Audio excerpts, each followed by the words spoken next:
and 9 other high-ranking interim government officials, including a woman.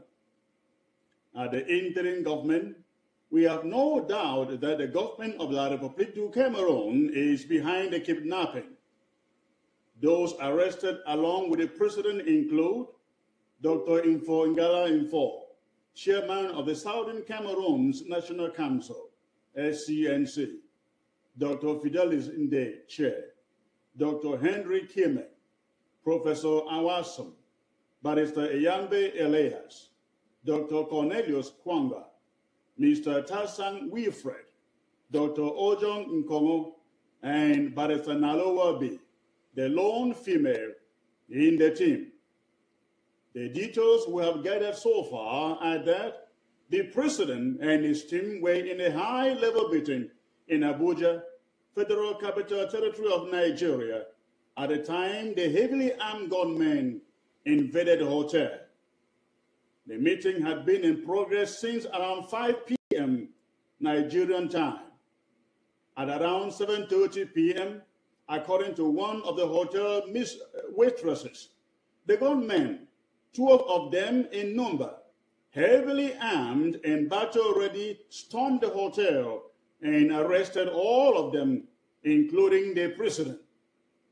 The meeting had been called to discuss the Southern Cameroon's refugee crisis in Nigeria and to galvanize relief support for housing, medical, and feeding in anticipation of the approaching rainy season. The federal government of Nigeria was notified of the incident, and at the moment, we are not able to confirm whether or not the Nigerian government had a hand in the kidnapping. The entire cabinet of the interim government, though dismayed about the situation, remains very upbeat and strong to carry on the revolution. We call upon Ambazonians to equally remain calm and strong as investigations are carried out. Every Ambazonian should rest assured that the business of the revolution will go on as usual, uninterrupted, as the investigation is carried out. We want you to send a very strong message to La République du Cameroon that we are not about to surrender. We are calling for a massive ghost town this week, beginning on Monday through Wednesday, in all of the southern Cameroons. Not an ant should be seen in the streets of Ambazonia.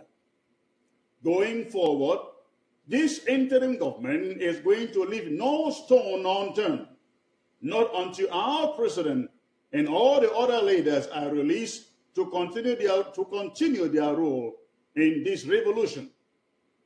If La République du Cameroon thinks that by arresting our leaders that they are bringing the struggle to an end, they are mistaken. The government of Paul Biya should be reminded that when they abducted Barrister Agobala, Dr. Fontaine Niba, and Mancho BBC, and forced Comrade Tasang Wilfred, Barrister Eyambe Elias, and Barrister Harmony Bobga to exile, the revolution didn't die. Instead, it progressed from the consortium to Skarkov, from Skarkov to the governing council, and from the governing council to this interim government.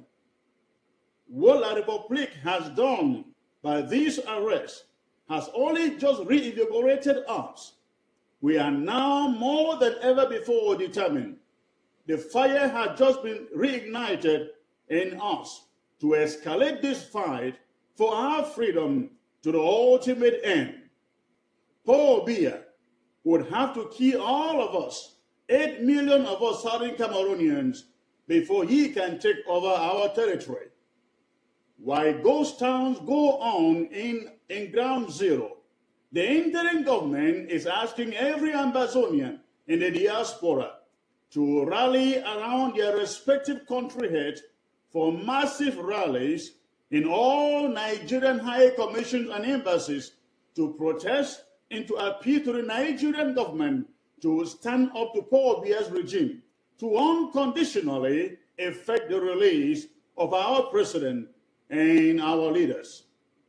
Again, we want everyone to rest assured that the cabinet is very much in control of the situation, and the revolution isn't going to be held back for a second. This calls for greater unity amongst us as we all face this challenge. Permit me to reiterate the mission of this revolution. Our mission is a total liberation and actualization of our independence, a free Southern Cameroon. Until Ambazonia is declared a country of its own by the United Nations, we shall not look back. We say no to a one and indivisible Cameroon. We say no to decentralization. We say no to federation. And we say no to La République du Cameroon forever. Ambazonians will live free or die. Thank you, and God bless.